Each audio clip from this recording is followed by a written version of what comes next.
The guitar starts with the first process in wood. Let's make the guitar with Indian rosewood.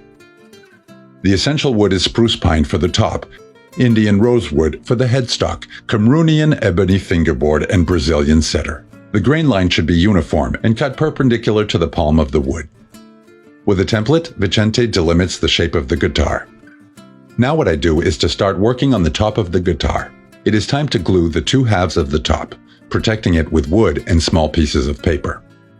The lid must be fastened with an interlacing of zigzag strings that will guarantee the perfect union of the wood. The same process is carried out with the bottom wood. The drying of the glue will take all night. The only difference with the process of gluing the lid is that in the bottom one, a fillet is inserted in the joint where the two halves meet. On it, the entire contour of the instrument is threaded.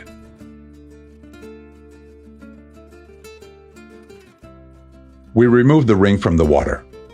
We frame the area, see which is the inner part, and mark where the silhouette of the guitar will go. And we start now with the heat, very slowly, to take shape.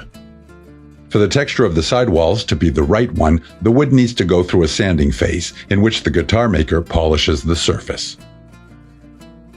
After the sanding process, the luthier continues with the gluing of the bottom, which is the piece that joins the two rings, at the widest part of the instrument. For optimum holding, he presses with 2 pieces of wood and a jack.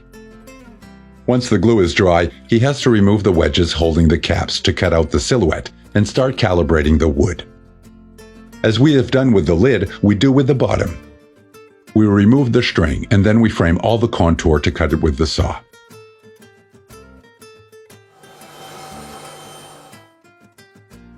When the top is already trimmed, it must be roughed with a carpenter's plane, a blade, and several sandpaper sheets in the grain of the wood so as not to remove any splinters. You have to slash it and check the thickness of the wood. You see the thickness that it has, and it goes through until the wood is ready, as it is now. The caliber of the wood is very important, since each zone of the guitar has some specific and different measures. It is the luthier himself who determines what these important measures for sound quality will be. Now what we're going to do is to find the center of the lid and mark exactly where the center of the rosette is going to be. The rosette is a decorative complement to the sound hole of the guitar, which in the past was made by hand. Today, models with a manufactured rosette